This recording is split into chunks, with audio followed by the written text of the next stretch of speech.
She got caught cheating on a Ring camera, and it was live. The Ring camera was supposed to protect our home, but it ended up exposing the one person I never thought would betray me.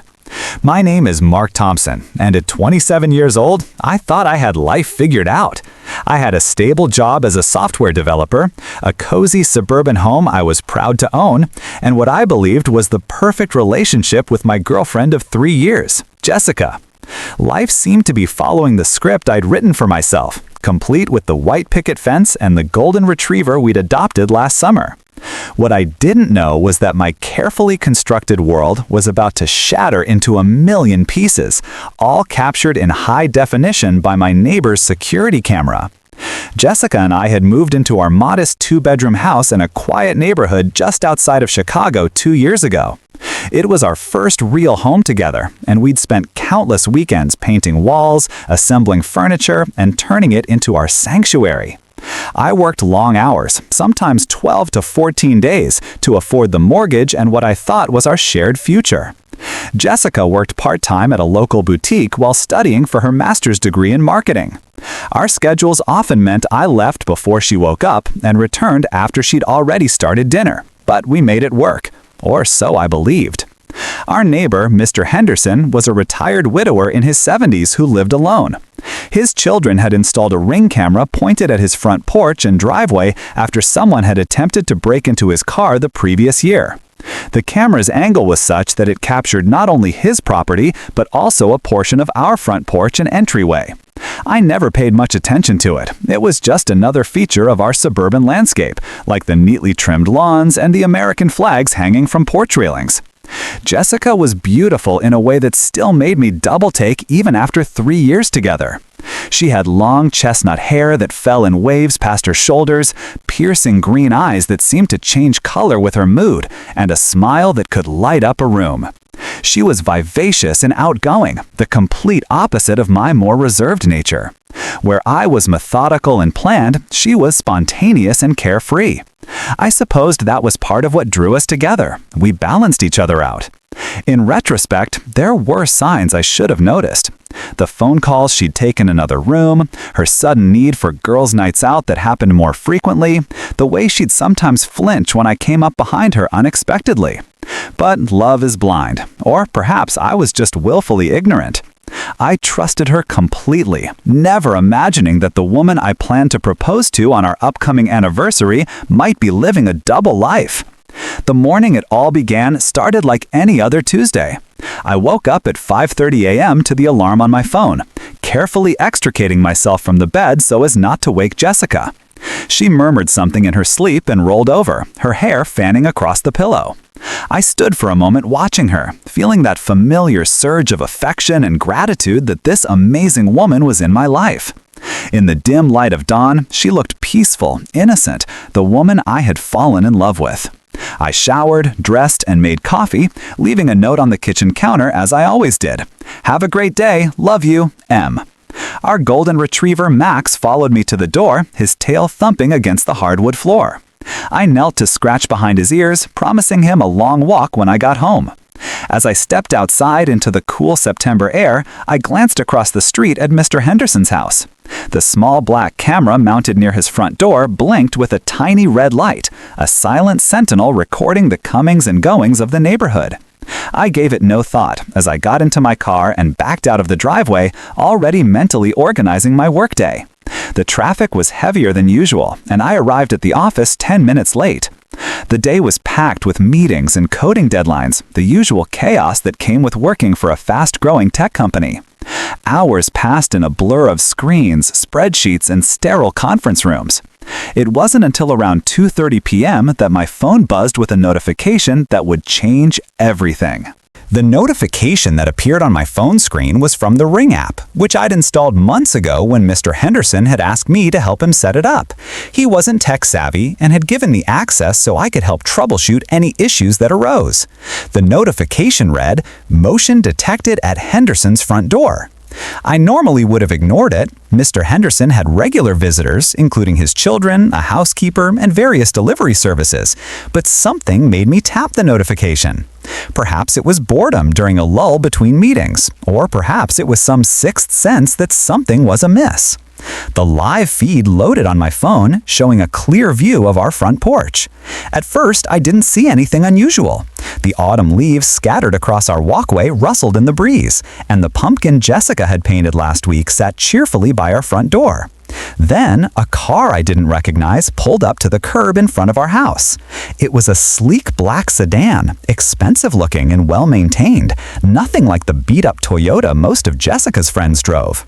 I watched as a man stepped out of the driver's side.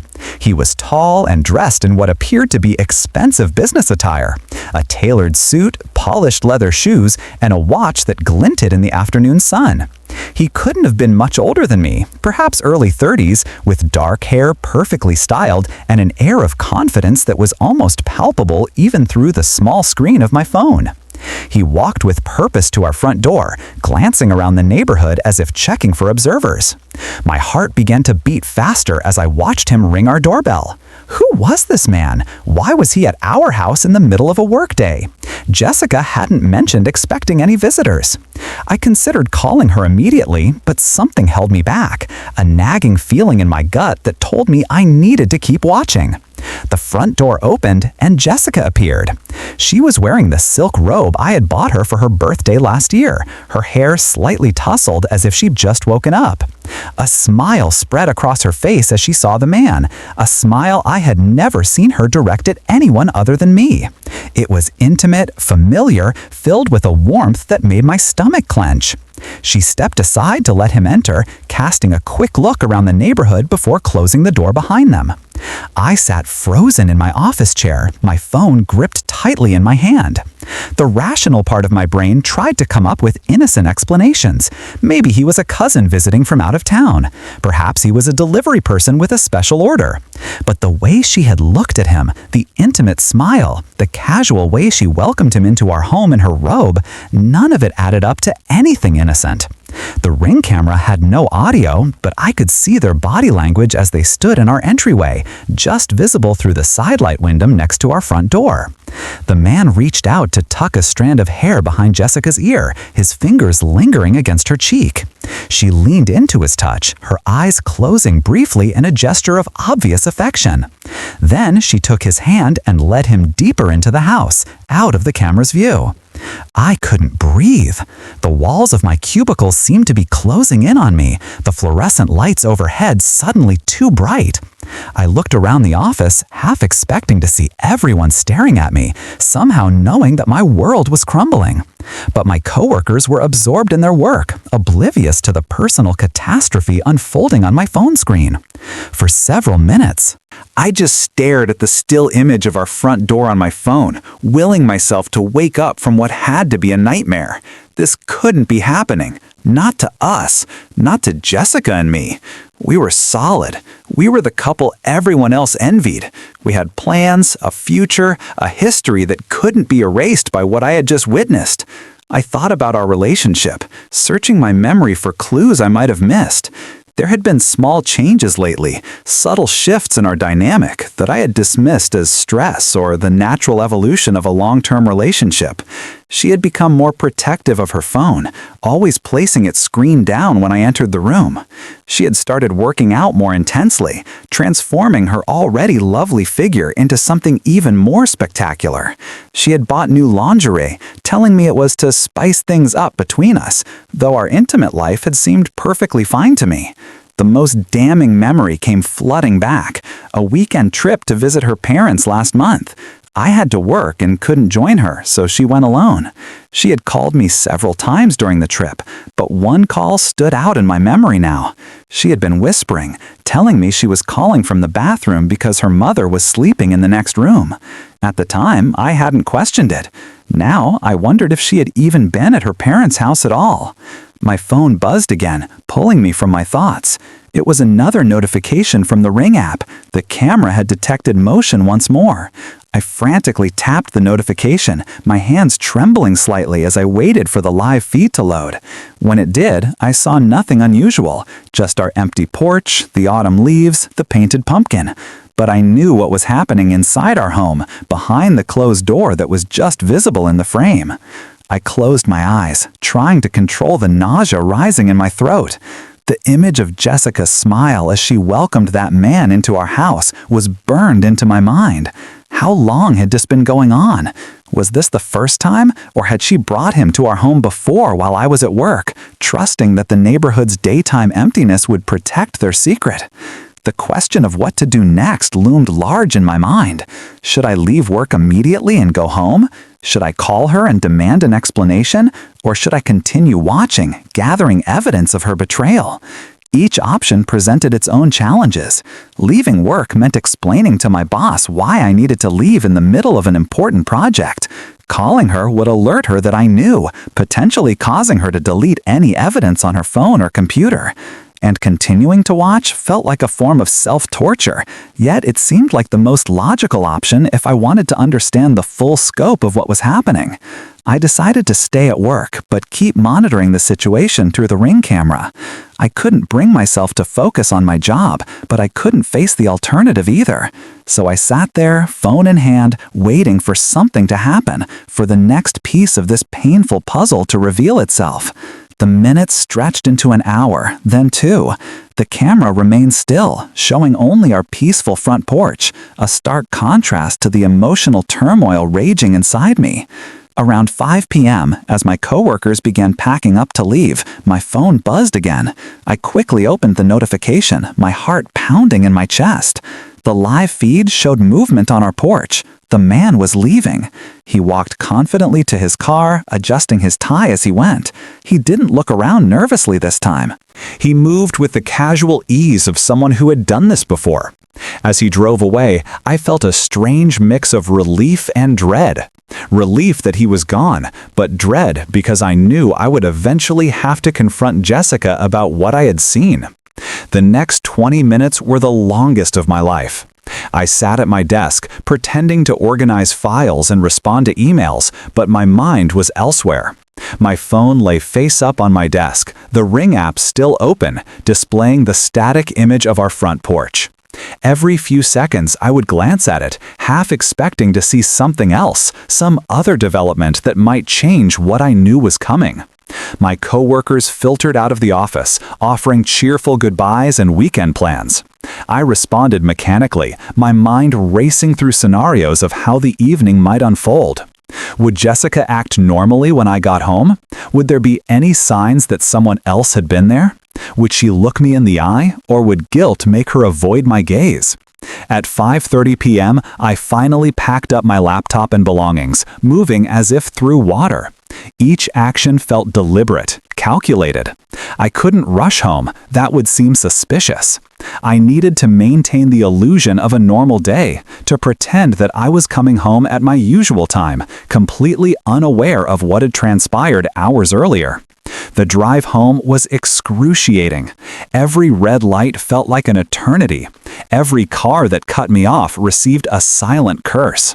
My hands gripped the steering wheel so tightly that my knuckles turned white. The radio played, but I heard none of it. My thoughts were too loud, too chaotic. Part of me wanted to turn around, to go back to the office and pretend this day had never happened. But another part, a stronger part, needed to know, needed to confront. When I turned onto our street, my heart rate accelerated. I saw Mr. Henderson watering his plants in his front yard, the small red light on his Ring camera blinking steadily. He waved as I approached, and I forced a smile and a wave in return. Little did he know that his security camera had just captured the end of my relationship. I pulled into our driveway, cutting the engine but not immediately getting out of the car. For a moment, I just sat there, looking at our home.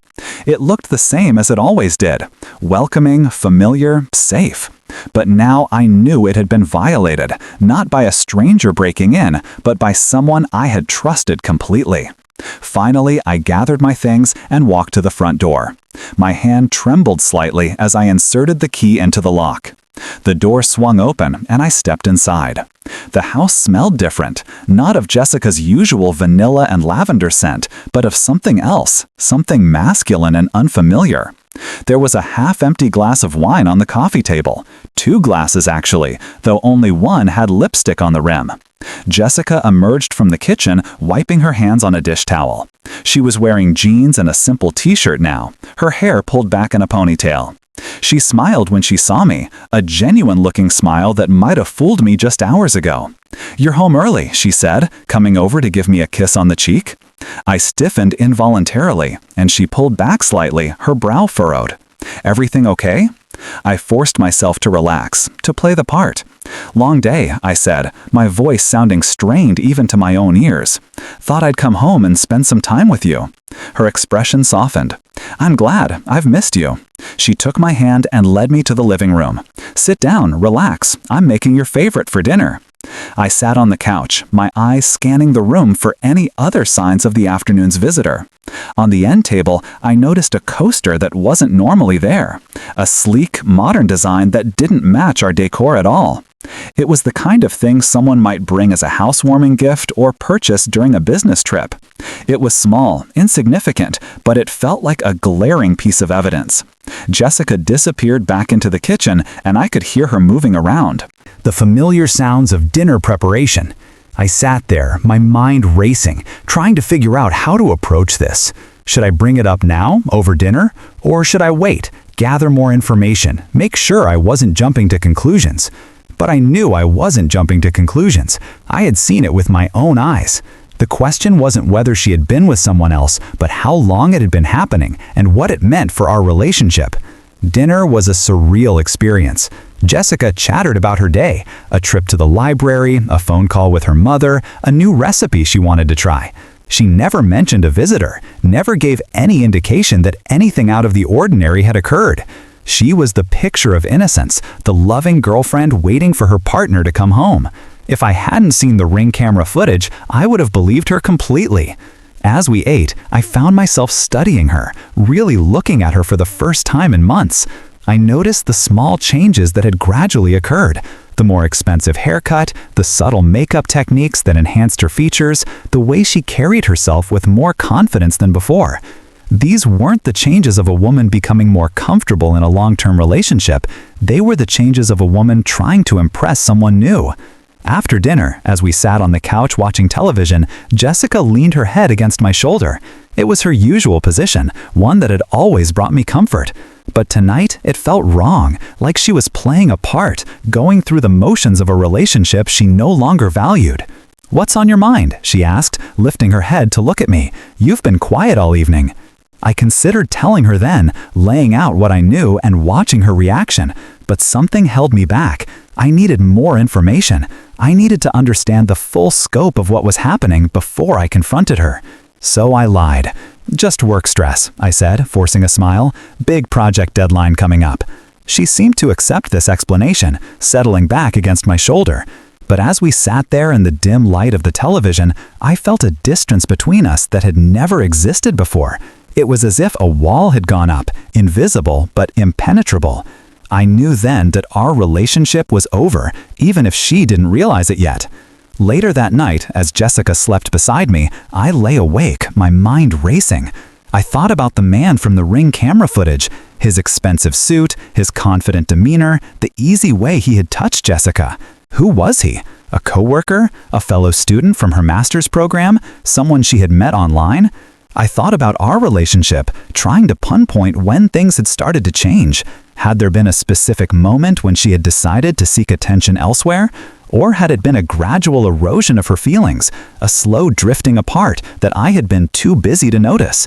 Around 2 a.m., unable to sleep, I quietly got out of bed and went to the living room. I sat in the dark, my phone in hand, and opened the Ring app again. I scrolled back to the footage from earlier that day, watching it once more. This time, I noticed details I had missed before. The way Jessica's hand lingered on the man's arm, the familiarity of their interaction, the comfortable way they moved together. This wasn't a first-time encounter. This was a relationship in its own right, with its own history and its own intimacy. As I watched, I felt something inside me shift. The shock and pain were still there, but they were joined by something else, a cold, clear resolve. I needed to know the truth, all of it, and I needed to protect myself, financially and emotionally, from what was coming. I spent the rest of the night researching, not just about infidelity and divorce, but about digital forensics and how to recover deleted information. I learned about keyloggers and GPS trackers, about how to access phone records and social media accounts. It felt like I was becoming someone else, someone suspicious and calculating, but I knew I needed to be prepared for whatever Jessica might say or do when I finally confronted her. As the first light of dawn filtered through the curtains, I closed my laptop and went back to bed. Jessica stirred as I slipped under the covers but didn't wake up. I lay there watching her sleep, feeling a strange mix of love and betrayal. This was the woman I had planned to spend my life with, the woman who had agreed to marry me just last month when I had asked, albeit informally, what she thought about our future together. But that future was gone now, shattered by a Ring camera and a stranger at our front door. All that remained was the truth, whatever it might be, and the difficult task of picking up the pieces of my broken life. The following days passed in a surreal haze of normalcy and suspicion. I continued to go to work, to come home, to engage in the familiar rituals of our relationship. But beneath the surface, everything had changed. I was living a double life, playing the part of the loving boyfriend while secretly gathering information, preparing for the inevitable confrontation. Each morning I would wake before Jessica and check the Ring camera footage from the previous day. Most days there was nothing unusual, just the comings and goings of neighborhood life, the mail carrier, Mr. Henderson's visitors, the occasional stray cat wandering across our porch. But twice more that week, I saw the black sedan pull up to our house. Each time I watched with a sickening feeling in my stomach as Jessica welcomed the man inside, their interactions growing more familiar, more intimate. I began to recognize patterns in their meetings. They always happened on days when I had particularly long work hours scheduled, days when I wouldn't be home until late evening. They never stayed more than a few hours, and the man always left before my usual return time. It was clear that Jessica was being careful, that she didn't want to risk being caught. But she hadn't counted on Mr. Henderson's Ring camera, on the silent witness that captured everything. During this time, I installed a keylogger on our home computer and a GPS tracker on Jessica's car. I felt guilty about this invasion of her privacy, but I justified it to myself by reminding myself that she had already violated our relationship in the most fundamental way. I needed to know the truth, all of it, before I could move forward. The keylogger revealed emails between Jessica and the man, whose name I now knew was Daniel Richardson. They were careful in their communications, using coded language and deleting messages regularly, but the keylogger captured everything before they could delete it. From their emails, I learned that Daniel was married, a fact that made my stomach turn. He was a senior executive at a marketing firm where Jessica had interned the previous summer. They had reconnected at a networking event a few months ago and had been seeing each other since. The GPS tracker showed me that Jessica sometimes met Daniel at hotels during her supposed study sessions at the library. Other times, they went to expensive restaurants, places we had never been together, places she knew I couldn't afford on my salary. Each new discovery was like a knife twist, deepening the wound of her betrayal. What hurt most was learning that she had been with Daniel on our anniversary. I had planned a special evening at home, cooking her favorite meal and presenting her with a silver necklace I had saved for months to buy. She had seemed genuinely touched, crying when I gave her the necklace, telling me it was the best anniversary she could have imagined. Now, I knew that she had met Daniel for lunch earlier that day, that they had exchanged gifts of their own, that she had come home to me already having spent intimate time with another man. The knowledge was eating me alive, but I still didn't confront her. I was waiting for something, though I wasn't sure what. Perhaps I was waiting for her to confess, to show some sign of guilt or remorse. Or perhaps I was gathering evidence, preparing myself for the legal and emotional battle that I knew was coming. In the meantime, I began to distance myself emotionally, creating a protective barrier around my heart.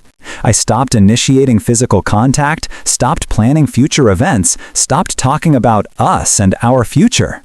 Jessica seemed to notice the change, asking me several times if everything was okay. Each time I would blame work stress, watching her face for any sign of guilt, any indication that she knew I was on to her. But if she suspected anything, she didn't show it. One evening, about 2 weeks after I first saw the Ring camera footage, Jessica announced that she needed to go out of town for a weekend conference related to her master's program. It was the perfect opportunity for me to search our home more thoroughly, to look for any physical evidence of her affair. As soon as she left on Friday morning, I began my search. I started in our bedroom, methodically going through her drawers and closets. In the back of her lingerie drawer, I found a small box containing a silver bracelet. Expensive, elegant, nothing I would ever buy for her. Tucked inside the box was a card with a handwritten message. To my beautiful Jessica, all my love, always, D. The sight of that card, of Daniel's initial next to the word love, nearly broke me. I had to sit down, to take deep breaths and fight back the tears. This was no longer just about sex or infidelity. This was about emotion, about a connection that went beyond the physical. Jessica wasn't just cheating on me, she was building a life with someone else. I continued my search, finding more evidence in the most unexpected places. In the pocket of a winter coat she hadn't worn in months, I found a hotel receipt for a downtown hotel, dated on a night when she had told me she was staying at her parents' house. In her bedside table, hidden beneath a stack of magazines, I found a photo of her and Daniel, their arms around each other, smiling at some scenic location I didn't recognize. The most painful discovery came when I checked her tablet. I knew her password. It was our anniversary date, a fact that now seemed cruelly ironic.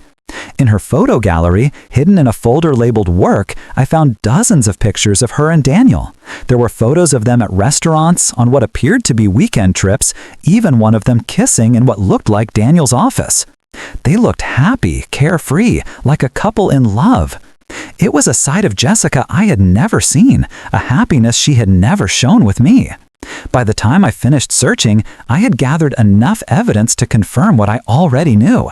Jessica was having a serious, emotional affair with a married man. She had been lying to me for months, living a double life while I worked to build a future for us. The question was no longer whether she was cheating, but why and what it meant for our relationship. That evening, as I sat alone in our home, surrounded by evidence of her betrayal, I made a decision.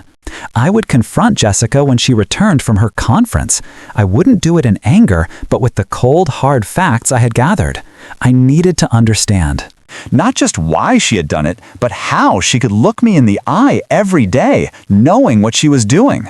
I spent the rest of the weekend preparing. I organized all the evidence I had collected, the Ring camera footage, the emails, the photos, the physical items I had found.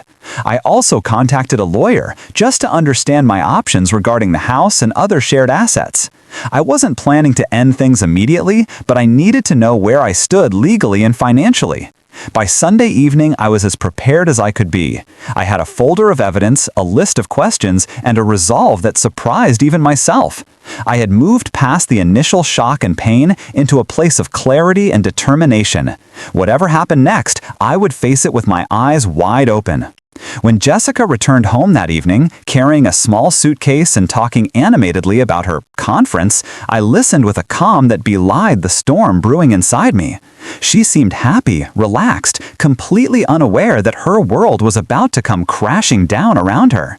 As she unpacked, telling me about the session she had attended and the people she had met, I studied her face, looking for any sign of guilt, any hint of the woman who had been lying to me for months. But I saw nothing, just the same beautiful, familiar features that had captured my heart 3 years ago. That night, as we lay in bed, I knew that tomorrow would change everything. Tomorrow, I would confront her with the truth, and our relationship would either end or be forever altered by what was revealed. I didn't know which outcome I preferred anymore. All I knew was that I couldn't continue living in this limbo of suspicion and deception. The truth, however painful, was better than this uncertainty. Monday morning arrived with an unseasonable warmth, the sun streaming through our bedroom window despite the early hour. Jessica woke before me, as she often did, and I watched through half-closed eyes as she moved around the room, getting ready for her day. She hummed softly to herself, a tune I didn't recognize, as she selected clothes from her closet and applied makeup at her vanity. There was a lightness to her movements, a carefree quality that I hadn't seen in months. It was the look of someone without a care in the world, someone who didn't know that her carefully constructed lies were about to unravel. When she noticed I was awake, she came over to the bed and leaned down to kiss me. "Good morning, sleepyhead," she said, her voice cheerful. "Did you sleep well?" I sat up, swinging my legs over the side of the bed. "Not really," I said, my voice still rough from sleep, had a lot on my mind. Her expression softened with concern. "Work stuff again? You've been so stressed lately." She sat down next to me, placing a hand on my back. "We should take a vacation soon, just get away from everything for a while." The irony of her suggestion was almost too much to bear. Here she was suggesting we take a trip together while simultaneously planning a future with someone else. I had to fight the urge to confront her right then, to shatter her cheerful facade with the truth of what I knew. "Maybe," I said, standing up and heading to the bathroom, "we can talk about it later." As I went through my morning routine, showering, dressing, making coffee, I could feel Jessica watching me, her brow furrowed with concern. She knew something was off, but she probably attributed it to work stress or some other mundane issue. She had no idea that I was preparing to confront her with evidence of her affair, that this might be the last morning we would spend together in this home. Over breakfast, I decided to test her, to see how she would respond to a direct question about her fidelity. "Jessica," I said, setting down my coffee mug and looking directly at her, "do you ever think about other men? About what it would be like to be with someone else?" She blanked, clearly taken aback by the question. "What? No, of course not. Why would you ask something like that?" I shrugged, trying to appear casual. "Just wondering. I mean, we've been together for 3 years. Sometimes people get curious, you know?" Her expression hardened slightly. "If you're trying to ask if I'm cheating on you, Mark, you can just come out and say it." She stood up, grabbing her empty plate and taking it to the sink. "I can't believe you would even suggest something like that, after everything we've been through, everything we've built together." I watched her, my heart pounding. She was good, really good. If I didn't have the evidence I did, I might have believed her performance, might have felt guilty for even questioning her. "I'm not suggesting anything," I said, my voice calm despite the turmoil inside me. "It was just a hypothetical question." She turned to face me, her arms crossed over her chest. "Well, it's not a hypothetical I appreciate. I love you, Mark. I thought we were solid, that you trusted me completely." "I do trust you," I lied. "I'm sorry if I upset you." She seemed to accept my apology, her posture relaxing. "It's fine. Just don't ask questions like that again, okay? It makes me feel like you don't trust me, and trust is everything in a relationship." The irony of her statement was almost laughable. Here she was, lecturing me about trust while she had been systematically betraying that trust for months. But I just nodded, promising not to bring it up again. As we finished getting ready for work, the tension between us was palpable. Jessica was quieter now, her earlier cheerfulness replaced by a thoughtful reserve. She kissed me goodbye at the door, her lips lingering for a moment longer than usual. "Have a good day," she said, her eyes searching mine. "And please, try not to worry so much. Whatever's bothering you, we'll figure it out together." I watched her walk to her car, my heart aching with a confusing mix of love and anger. I wanted to believe her, to believe that there was some innocent explanation for everything I had seen and found, but the evidence was too overwhelming, too damning to ignore. The drive to work was tense, my mind racing with scenarios of how the confrontation might play out. Would she deny everything? Would she confess and beg for forgiveness? Would she be relieved that the secret was finally out? Each possibility came with its own set of complications, its own emotional challenges. At the office, I tried to focus on work, but my mind kept drifting back to Jessica, to the evidence I had collected, to the conversation we needed to have. Around 10 a.m., I received a notification from the Ring app. My heart sank as I opened it, knowing what I would likely see. And there it was, the black sedan pulling up to our house. Daniel got out, dressed in another expensive suit, and walked confidently to our front door. Jessica let him in, greeting him with a kiss on the cheek before they disappeared inside. I sat at my desk, my phone gripped tightly in my hand, watching the live feed. Part of me wanted to leave work immediately, to go home and catch them in the act. But another part, the rational part, knew that would be a mistake. Confronting them in the heat of the moment would only lead to more drama, more pain. I needed to wait, to plan my approach carefully.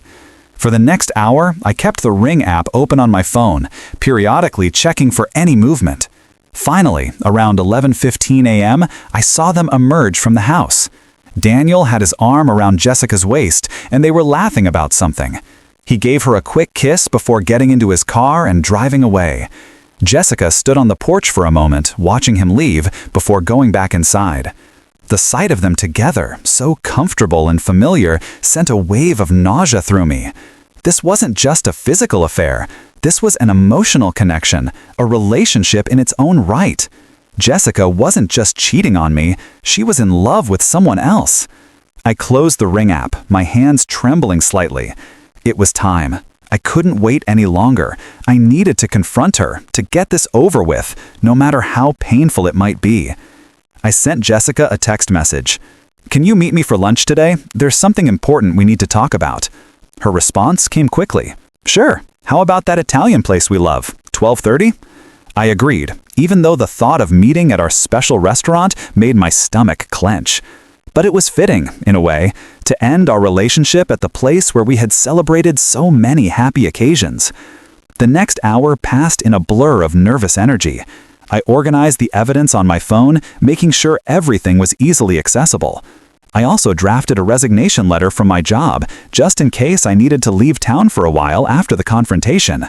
I wasn't thinking clearly, I know, but I felt an overwhelming need to be prepared for any eventuality. At 12:15 p.m., I left the office and drove to the restaurant. My hands were sweating on the steering wheel, my heart pounding in my chest.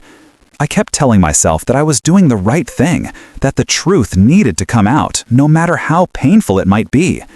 When I arrived at the restaurant, Jessica was already there, seated at our usual table in the corner. She looked beautiful, as always, wearing a blue dress that brought out the color of her eyes. She smiled when she saw me, standing up to give me a hug. "I'm so glad you wanted to meet," she said, her voice warm. "I've been worried about you since this morning." I sat down across from her, my heart racing. "We need to talk, Jessica." Her smile faded slightly, replaced by a look of concern. "Okay, what's on your mind?" I took a deep breath, gathering my thoughts. "Before we get into that, I just want to say that I love you, and that whatever happens next, I'll always cherish the time we've spent together." Tears welled up in her eyes. "Mark, you're scaring me. What's going on? Are you breaking up with me?" I shook my head. "I'm not breaking up with you, Jessica, but I need you to be honest with me, completely honest, no matter how difficult it might be." She reached across the table, taking my hand in hers. "I am always honest with you. You know that." I looked down at our joined hands, at the silver necklace I had given her for our anniversary, gleaming against her skin. "Are you, Jessica? Are you really?" The silence that followed my question was heavy, charged with unspoken words and hidden truths.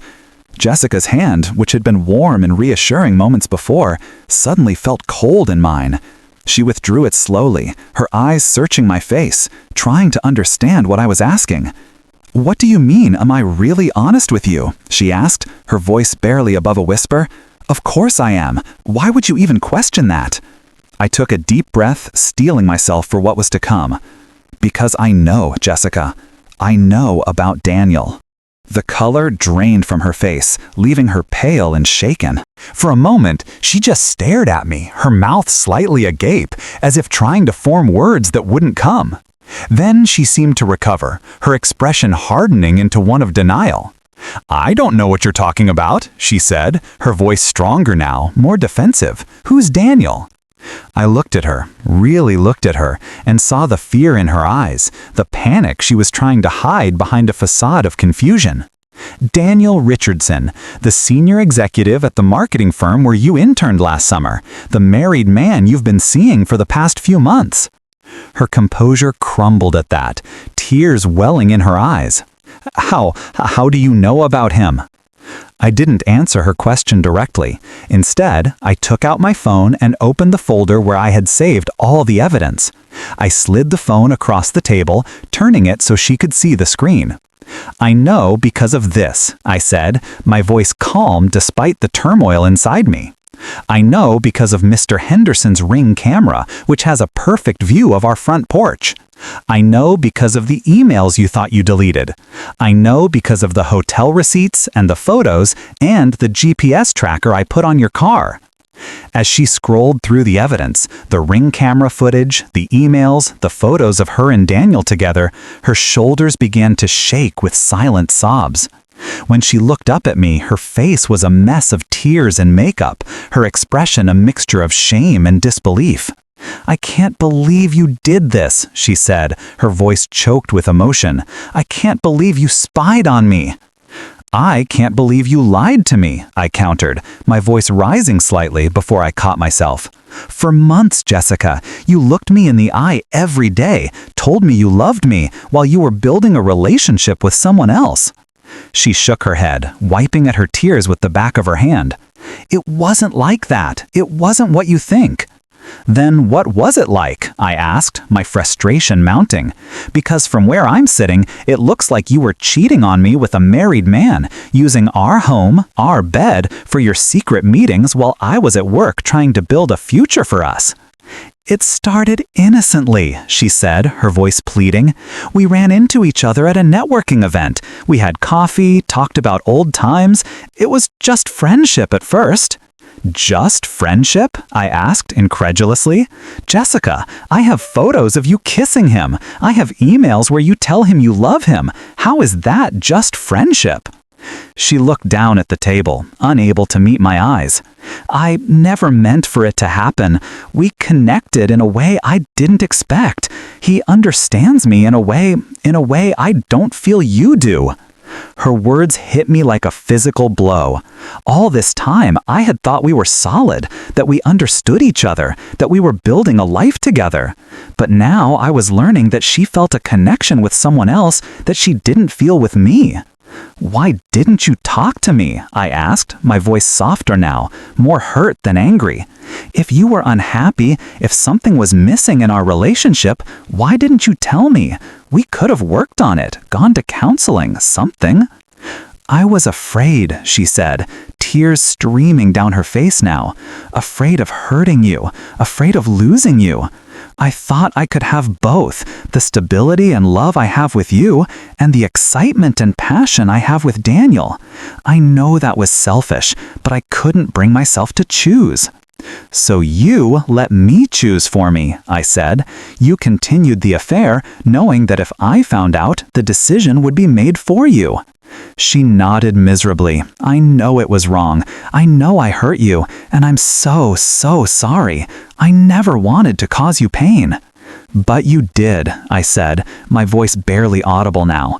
"You caused me more pain than I ever thought possible." We sat in silence for a long time, the evidence of her betrayal displayed on the phone between us, a testament to the destruction of our relationship.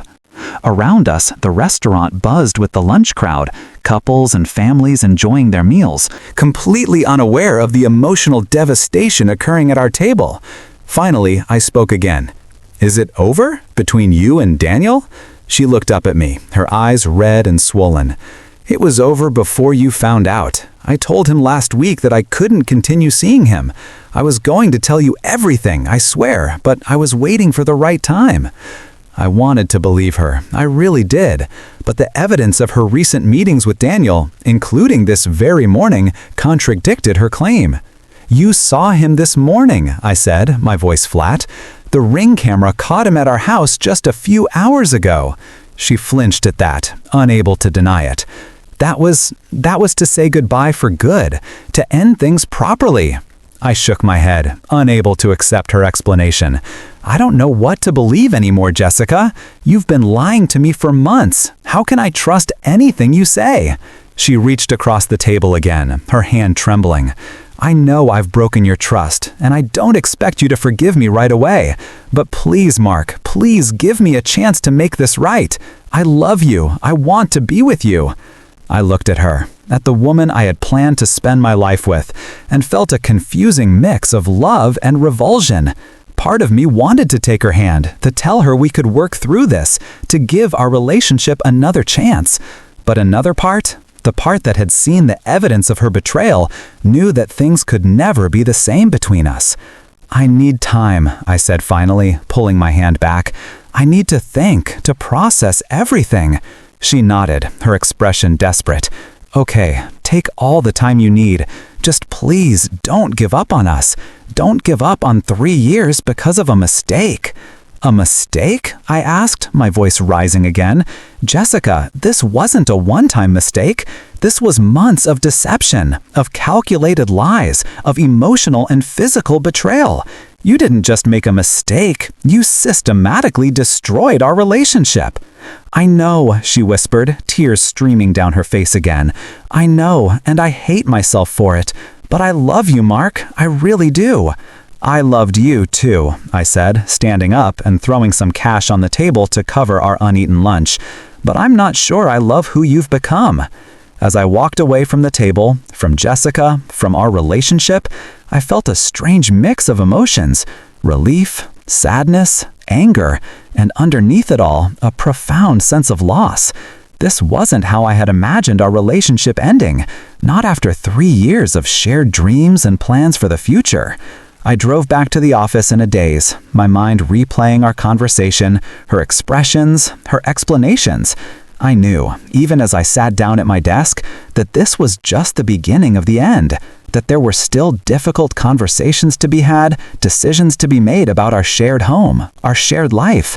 But for now, I just needed to breathe, to process the fact that the woman I loved had betrayed me in the most fundamental way possible. The Ring camera had revealed her secret, but it was up to me to decide what to do with that knowledge, how to move forward from here. The days following our lunch confrontation were a blur of emotional turmoil and practical decisions. Jessica moved out of our bedroom, taking her things to the guest room. We existed in the same space, but lived separate lives, passing each other in the hallway like ships in the night, each lost in our own thoughts and regrets. I continued to go to work, to maintain the appearance of normalcy, but my heart wasn't in it anymore. Tasks that once engaged me now seemed trivial. Meetings felt pointless. All I could think about was Jessica, about the betrayal, about what our future might look like, if we even had one. During this time, Jessica made several attempts to reconnect with me, to explain herself more fully, to apologize. She sent me long emails detailing how the affair had started, how she had felt neglected in our relationship, how Daniel had made her feel seen and appreciated in ways she hadn't felt with me for a long time. She admitted that she had been unhappy for months, that she had tried to talk to me about her feelings, but had felt dismissed or misunderstood. She described how Daniel had initially been just a friend, someone to talk to, but that their connection had gradually deepened into something more. I read her emails, I listened to her explanations, and I tried to understand. I could see now how my long work hours, my focus on building our financial future, had left her feeling lonely and unappreciated. I could acknowledge my part in creating the emotional distance that had allowed someone else to step in. But understanding didn't excuse her choices, didn't erase the pain of her betrayal. The hardest part was deciding what to do about our relationship. On one hand, I still loved Jessica, still remembered the good times, the shared dreams, the life we had built together. On the other hand, I wasn't sure I could ever trust her again, could ever look at her without wondering if she was being honest, without seeing images of her with Daniel in my mind. Friends and family offered advice, most of it conflicting. Some urged me to forgive her, to work on our relationship, to remember that everyone makes mistakes. Others told me to leave immediately, that once trust was broken, it could never be fully restored. I listened to everyone, but ultimately, I knew I had to make my own decision based on what was right for me. 2 weeks after our confrontation, I came home to find Jessica waiting for me in the living room. She had cooked dinner, my favorite meal, and the table was set with candles and our good china, the same setup she had used for our anniversary dinner the night she had already been with Daniel. "I thought we could talk," she said, her voice tentative, "really talk, about everything." I nodded, sitting down at the table. The atmosphere was charged with unspoken words, with the weight of decisions yet to be made. "I've been doing a lot of thinking," she began, her hands trembling slightly as she poured wine into our glasses. "About us, about what happened, about what I want." I waited, my heart pounding, knowing that whatever she said next would likely determine our future. "I know I hurt you deeply," she continued, her eyes filled with tears. "And I know that I can't undo what I've done, no matter how much I wish I could. But I also know that I don't want to lose you, that I want to spend the rest of my life making this up to you, proving to you that you can trust me again." She reached across the table, taking my hand in hers. "I love you, Mark. I've always loved you. What I had with Daniel, it was exciting. It made me feel alive in a way I hadn't felt in a long time. But it wasn't real, not like what we have. It was an escape, a fantasy, and it was a mistake that I regret more than I can say." I looked at her, at the woman I had loved for 3 years, and saw the sincerity in her eyes, the genuine remorse. But I also saw the woman who had lied to me for months, who had brought another man into our home, into our bed. "I love you too, Jessica," I said, my voice barely above a whisper. "But I don't know if love is enough anymore." She flinched at that, but didn't let go of my hand. "I know it won't be easy. I know there will be days when you doubt me, when you can't trust me. But I'm willing to do whatever it takes. Counseling, complete transparency, whatever you need to feel secure again." I thought about her offer, about the possibility of rebuilding our relationship from the ashes of her betrayal. It would be hard, perhaps the hardest thing I had ever done. There would be moments of doubt, of anger, of pain, but there would also be moments of connection, of healing, of rediscovery. "I need some time to think," I said finally. "This is too big a decision to make right now." She nodded, her expression a mixture of disappointment and understanding. "I understand.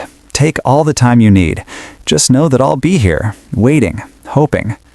That night, as I lay in bed alone, I thought about our relationship, about the good times and the bad, about the future we had planned, and the future that was now uncertain. I thought about the Ring camera, about how it had captured the moment our relationship began to unravel, about how technology had both betrayed and protected me. In the end, I realized that the Ring camera was just a tool, a neutral observer that had captured the truth.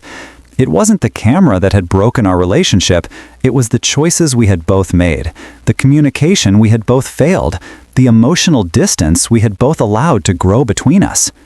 The next morning, I woke up with a clarity I hadn't felt in weeks. I knew what I had to do, not just for myself, but for Jessica as well. I found her in the kitchen, making coffee. She looked up at me, her expression hopeful and fearful at the same time. "I've made a decision," I said, my voice calm and steady, "about us." She put down her coffee mug, her hands trembling. "Okay. I'm willing to try," I said, "to work on our relationship, to see if we can rebuild what was broken. But it's going to take time, and it's going to be hard. There will be conditions. Counseling, complete transparency, no contact with Daniel whatsoever. And there will be times when I doubt, when I need space. Can you accept that?" Tears of relief streamed down her face as she nodded vigorously. Yes, I can accept that. I'll do whatever it takes, Mark. Whatever you need." I nodded, feeling a weight lift from my shoulders, even as I recognized the difficult road ahead. "Okay then, we'll try." She came around the counter, wrapping her arms around me in a hug that felt both familiar and foreign. I held her, feeling a mix of emotions: love, hope, skepticism, and underneath it all, a cautious optimism. The Ring camera had captured the beginning of the end of our relationship as we knew it. But now, it would also capture the beginning of something new, a more honest, more vulnerable relationship built on the ashes of betrayal. It wouldn't be easy, and there would be challenges ahead, but for the first time in weeks, I felt that maybe, just maybe, we could find our way back to each other. As we stood there in the kitchen, holding each other, I knew that our relationship would never be the same. The trust had been broken, the innocence lost. But perhaps, in time, we could build something stronger, something more honest, something that could withstand the challenges that had almost destroyed us. The Ring camera had captured her cheating, had exposed the secret that threatened to tear us apart. But in doing so, it had also given us an opportunity to confront the issues in our relationship, to rebuild on a foundation of honesty, to create something new from the wreckage of the old. It wouldn't be easy, and there would be challenges ahead. But for the first time in weeks, I felt that maybe, just maybe, we could find our way back to each other. As we stood there in the kitchen, holding each other, I knew that our relationship would never be the same. The trust had been broken, the innocence lost. But perhaps, in time, we could build something stronger, something more honest, something that could withstand the challenges that had almost destroyed us. The Ring camera had captured her cheating, had exposed the secret that threatened to tear us apart. But in doing so, it had also given us an opportunity to confront the issues in our relationship, to rebuild on a foundation of honesty, to create something new from the wreckage of the old. It wouldn't be easy, and there would be days when I wondered if we had made the right choice. But as I stood there in the kitchen with Jessica in my arms, I knew that we were both willing to try. And that, I knew, was a start.